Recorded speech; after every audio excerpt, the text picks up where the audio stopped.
নারীদের জীবনে তিনটা বোকামি হচ্ছে সবচেয়ে বড় বোকামি। কয়টা বলো, কয়টা?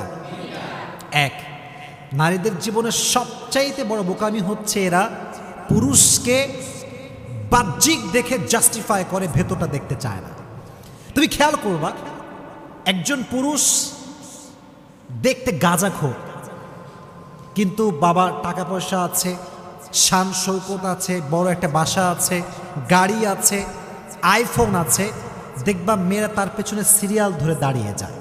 আর একজন পুরুষ, যে পুরুষের টাকা পয়সা কম, বাড়ি গাড়ি কম, কিন্তু আল্লাহর ভয় আছে, পছন্দ করতে চায় না। ম্যাক্সিমাম পিপল পছন্দ করতে চায় না, কারণ নারীরা বাহ্যিকের পাগল হয় বেশি। এর কারণ কি জানেন? নারীদের এই হৃদয়টা আবেগ মায়া দ্বারা ভরপুর, এবং নারীদের যে ক্যারেক্টার, এটা হচ্ছে সহজ সরল ক্যারেক্টার। বেশিরভাগ নারী দেখবেন একটু সহজ সরল হয়, এই জন্য ছ্যাক খায় বেশি, ঠ্যাক খায় বেশি, ঠিক না বলো? একটু ধোয়া খায় বেশি, খায় না আর কি। তো আমার বোনদেরকে বলবো, বোন, পৃথিবীর সব জায়গায় আবেগ চলে। যদি আপনি সব জায়গায় আবেগ দেখান, একদিন না একদিন পুষিয়ে যাবে। যেমন একটা ফোন কিনবেন, একটা কিনতে চাচ্ছেন, আর একটা কিনে ফেলেছেন ভুল করে, ঠিক আছে, আর একটা ফোন আগামীতে কেনা যাবে। কিন্তু মনে রাখবেন বোনেরা আমার, পৃথিবীর সব জায়গায় আবেগ চললেও এক জায়গায় আবেগ চলে না। আবেগটার নাম হচ্ছে, যখন লাইফ পার্টনার চুজ করবেন, তখন আবেগ দিয়ে নয়, বিবেক দিয়ে কাজ করতে হবে। বিবেক দিয়ে কাজ করতে হবে। একজন পুরুষ দেখতে স্মার্ট, দেখতে সুন্দর, ঠাস করে বিয়ে করে ফেলবেন, ঠিক না। কারণ অনেক পুরুষের উপরে ফিটফাট, ভেতরে সদরঘাট, ঠিক না বলো? এই আবেগে পা দিবেন না। এই জন্য বোনদেরকে বলছে, আমার বোনেরা, স্বামীকে বাছাই করার ক্ষেত্রে খুবই সাবধান। মনে রাখবেন, একজন নারীর জীবন নষ্ট করবার জন্য একজন খারাপ স্বামী যথেষ্ট, ঠিক কিনা বলা? একজন খারাপ স্বামী, সে তার স্ত্রীর জীবনকে শেষ করে দেয়, সন্তানের জীবনকে শেষ করে দেয়, পুরো পরিবারকে মাটির নিচে মিশিয়ে ধূলিসাৎ করে দেয়, ঠিক কিনা বলো যুবকেরা? খুবই সাবধান। এজন্য বাহ্যিক দেখে ভেতরকে জাস্টিফাই করা যায় না। এখন বলবেন, হুজুর, ভেতরে তো দেখা যায় না, কেমনে বুঝবো? কিছু ওয়ে আছে, কিছু ওয়ে আছে। দেখবেন আজকাল বাবারা যখন মেয়েকে বিয়ে দেয়, প্রশ্ন হওয়া উচিত ছিল এইরকম যে, তোমার নামাজ কালামের খবর কি? তোমার দাড়ি কোথায়? তোমার তাহাজ্জুদ আছে কি না? তোমার কোরআন তেলাওয়াত জানা আছে কি না? না, এইটা প্রশ্ন করে না। বলে, বাবা কিতনা পয়সা হয় তোমারে পাস, কয় টাকা কামাও, আগে সেটা বলো। এটা ঠিক না।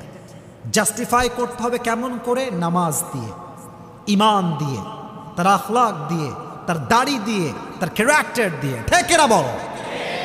আল্লাহ মাদেরকে বোঝার তৌফিক দান করুক, পড়া আমিন। আল্লাহ বোনদেরকে সঠিক বুঝ দান করুক, সকলে পড়া আমিন। এক নাম্বার বোকামি, নারীরা উপর দেখে ভেতরকে জাস্টিফাই করে, ছ্যাক খায় বেশি, ঠ্যাক খায় বেশি, এক নাম্বার। দুই নাম্বার, নারীদের জীবনের সবচাইতে বড় বোকামি হচ্ছে, অনেক মেয়ে দেখবেন বিয়ের আগেই হারাম রিলেশন করে, আছে না নাই? বলো বলো, আছে না নাই? বিয়ের আগেই প্রেম, বিয়ের আগেই ভালোবাসা। তো মেয়েটা মনে করে যে, এত সুন্দর পুরুষ আমি পেয়েছি, সে যা বলবে তাই করতে হবে, যদি আমি না করি সে আমাকে বিয়ে করবে না। এই পাল্লায় পড়ে অনেক নারী তার সতীত্বকে বিলীন করে দেয়, ঠিক কিনা বলো? সতীত্বকে বিলীন করে দেয়। বোনেরা আমার, একটা কথা মাথায় রাখবেন, বিয়ের আগে কোনো পুরুষের সঙ্গে সম্পর্ক হালাল না হারাম। আর যে পুরুষটা আপনার সতীত্বকে নষ্ট করতে চায়, সে আপনাকে আপনার রবের সঙ্গে গাদ্দারি করতে শেখায়। আর যে আপনাকে রবের সঙ্গে গাদ্দারি করতে শেখায়, সে যে আপনার সঙ্গে গাদ্দারি করবে না আগামীকালে কোনো গ্যারান্টি আমাদের কাছে নাই, ঠিক না বলো? যে রবের সঙ্গে গাদ্দারি করে, সে মানুষের সঙ্গে গাদ্দারি করে। এই জন্য আমি একটা কথা পড়ছিলাম সেই দিন, मोहब्बत करने वाला हमेशा इज्जत को बचाता है और नफरत करने वाला हमेशा इज्जत को डुबाता है। যে তোমাকে ভালোবাসে সে তোমার সম্মানকে রক্ষা করবে, আর যে তোমাকে ঘৃণা করে সে তোমার সম্মানে আঘাত করার চেষ্টা করবে। এজন্য যেই পুরুষ নারীর সতীত্ব নিয়ে ছিনিমিনি খেলে সে কি আসলে ভালো মানুষ না ধোঁকাবাজ? ভালো মানুষ না ধোঁকাবাজ? ধোঁকাবাজ। এজন্য আমার বোনদের কাছে আমার দুটো হাত জোর করে আবেদন করছি, this is my request to my sisters, don't lose your virginity to make someone happy. কোনো পুরুষকে সুখী করবার জন্য সতীত্ব নষ্ট করবেন না। একটা কথা মাথায় রাখবেন, নারীর সতীত্বকে আল্লাহ তাআলা পুরুষের চাইতে অধিক মর্যাদা দান করেছে। সুবহানাল্লাহ পড়ে। আর একটা কথা যুবকরা সবসময় মাথায় রাখবা, একজন পুরুষ যাকে বিয়ে করবে সে চায় তার জীবনের নারীর অতীত সুন্দর হোক। আর নারী যখন কোনো পুরুষকে বিয়ে করে সে চায় তার পুরুষের ভবিষ্যৎ সুন্দর হোক। নারীর অতীত ভালো হওয়া এই জন্য জরুরি কারণ পুরুষের কাছে নারীর সতীত্ব সবচেয়ে দামি জিনিস, ঠিক কিনা বল? আর পুরুষের ভবিষ্যৎ এই জন্য সুন্দর হওয়া জরুরি কারণ পুরুষের ভবিষ্যৎ যত সুন্দর হবে নারীর জীবন তত সুন্দর হবে। পুরুষের ভবিষ্যৎ যত সুন্দর হবে নারীর সন্তানের ভবিষ্যৎ তত বেশি সুন্দর হবে। কারণ পুরো অর্থনৈতিক ব্যবস্থা এটা কি নারী মেইনটেইন করে না পুরুষ মেইনটেইন করে? পুরুষ মেইনটেইন করে। আর একটা বিষয় মনে রাখবা, পুরুষ এমন এক জাত, পুরুষ সবসময় চায় আমি যাকে বিয়ে করব তার জীবনের সর্বপ্রথম পুরুষ হব আমি। আর নারী চায় আমি যাকে বিয়ে করব তার জীবনের সর্বশেষ নারী হব আমি। এর কারণ নারীর সতীত্ব অনেক বেশি দামি। পুরুষ সবসময় একটা বিষয় খুবই সতর্ক, খুবই সেন্সিটিভ। আমার নারীকে কেউ টাচ করবে আমি সহ্য করতে পারবো না। আমার স্ত্রী যে হবে তাকে প্রথম টাচ আমি করব। এজন্য দেখবেন যদি কোনো নারী কখনো তার স্বামীকে বলে যে তোমার আগেও আমার একটা হারাম রিলেশন ছিল, পুরো সংসারটা ভেঙে চুরে চূর্ণ বিচূর্ণ হয়ে যায়, ঠিক না? পুরুষ এটা সহ্য করতে পারে না। এজন্য বোনেরা আমার, কখনো কোনো পুরুষের পাল্লায় পড়ে বোকামি করে সতীত্বকে বিলীন করা যাবে। আল্লাহ বোঝার তৌফিক দান করুক, সকলেই পড়া আমিন।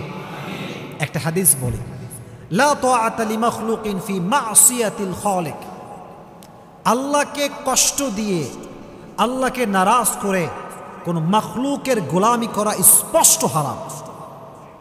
আল্লাহ নারাজ হবে, তুমি রাজি হবা, আমি বেঁচে থাকতে কাজ করতে পারি না। তুমি নারাজ হয়ে যাও, আল্লাহ রাজি হবে, আমার জীবন থাকতে আমি করেই ছাড়বো, ঠিক না বলে?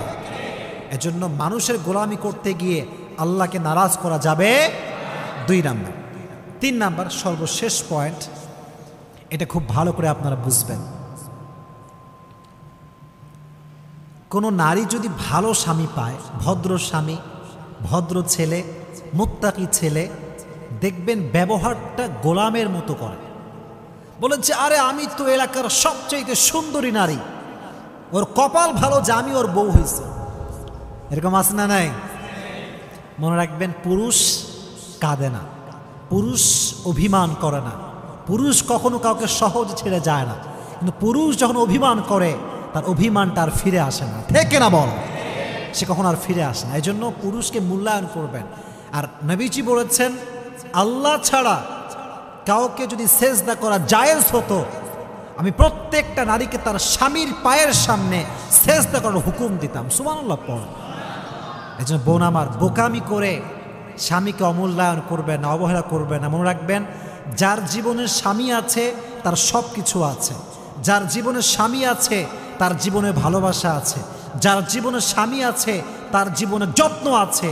যার জীবনে স্বামী আছে তার ভবিষ্যৎ সুন্দর হবে। আর যার স্বামী নাই তার কোনো কিছুই নাই, ঠিক কিনা বলো? স্বামীকে মূল্যায়ন করতে হবে। বোকামি করে স্বামীর সঙ্গে খারাপ ব্যবহার করা যাবে। আল্লাহ যেই বোনরা আমাকে শুনছে মাইক থেকে এবং অনলাইনে যারা শুনবে, সবাইকে আল্লাহ বোঝার তৌফিক দান করুক, সকলেই পড়া আমিন।